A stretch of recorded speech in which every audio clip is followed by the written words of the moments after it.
another simple basic movement that we can play with. Okay? I like your ukulele. I don't. Okay, we're going to play with something that some arts call a wing block, other arts may call it a Bong Sau, and a couple of stoners may call it something else. Let's have a look at what the basic movement is here. The arm is coming up like a corkscrew, so to speak. I mean, that was the first time that I did it, that's the way I interpreted it. The higher ranking student at that time didn't stay around all that long, disagreed with me. Years later I could understand possibly why, but I still like to look at it as a corkscrew sort of movement. It kind of feels like a corkscrew, I don't know. And who doesn't love a good corkscrew? Now, my corkscrew motion here, now in many ways different arts that teach this movement, and some will teach you to train it in such a way that your wrist is in your center line, but then that's not the way that you practice it. You're going to need to have more of a distance so that you're out of the way of your attacker. Now, another thing to remember with the Bong Sau is to use your triangular movement. So I can't just stand straight on with Sean and just try and meet him with power. He's eventually going to get to me. So what I need is to angle that off. So now I'm out of harm's way and I've deflected the move. Now, obviously, if you want to learn these things in depth and with a bit of reality, then you need to go to an actual school. I've said this before and I'll say it again, you can't learn things from a video, but you can get pointers and ideas and inspiration. And that's what we're doing here. I'm not teaching you how to do this technique, simply promoting these movements, these drills, these motions, to whet your appetite a bit.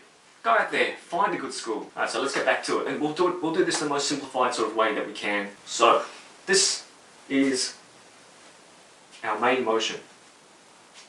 Now, this wing block, or this Bong Sau, acts as a sort of counter. It's often something that I've used when my mind is elsewhere. It's a sort of a technique that becomes second nature. As soon as something seems to be travelling in this direction, your arms will move. Now, this is an attribute that is obtained through energy drills. Drills such as Chi Sau, a drill that is very common to Wing Chun, Kung Fu. And again, there are a few schools and lineages out there that don't even do Chi Sau, but bear in mind, it is a vital training tool to learn movements like this, so that you can actually apply them, that your brain actually thinks, hey, this feels right, I think I'll do this. I remember in the early days when I first started doing drills like Chi Sau, you sort of find yourself doing these motions in everyday life. You've dropped a plate, you can feel the energy of the plate falling, your arm turns like so, you know. Maybe not plate, but you can see where I'm coming from. Okay, so let's play with it. Now again, as I said before, it's kind of a movement that strings up an opportunity to use other movements, whether it be punch, a counter, a grab. Again, like so. You'll notice that my backup hand is coming into play. Years of doing this, it's just become a second nature sort of thing for me. Like, if my movement here hasn't been strong enough, or I'm just not quite switched on, I've got this fella here, you know, as a backup. It's an attribute that develops with your training. Basic movement is that your arm slides over, or you can simply use it to deflect and attack.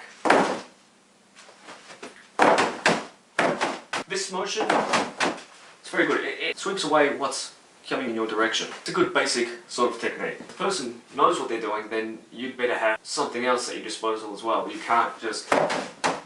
Then again, I've seen people utilize this in a great way, and I've seen people utilize this in probably not the best sort of way.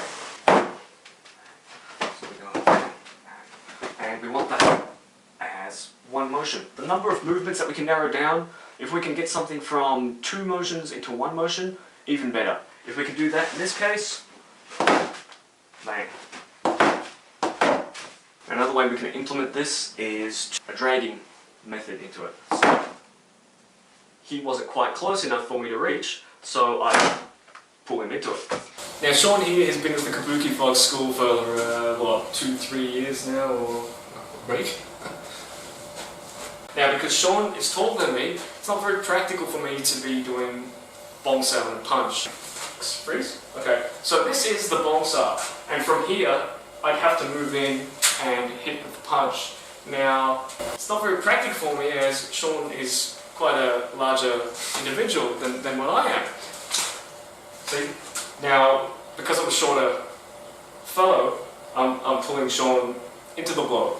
Now, if he gives me another one and I just simply use the Bong Sau, I can't reach him because I suck. This can be done with a backhand, it can be done with a nice centerline punch. Depending on people's opinions, some people aren't a fan of the backhand, which is fine. It doesn't have to be backhand, it can be some kind of a chop. This can be very painful, especially somebody that's conditioned their forearms. You cut that across the face, across anywhere. It's not nice. Back to the backhand, some people frown upon a backhand. It's not the strongest movement, but I don't want somebody's backhand in my face. Maybe not as much damage as this, which could be followed up upon. But a backhand's not all that bad. You can even do it with a hammer fist. So play with it.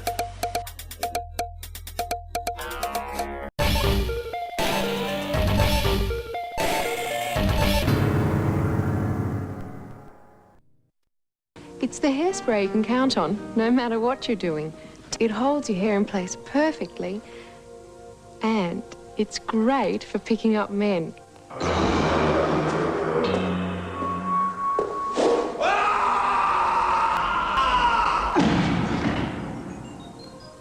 See what I mean?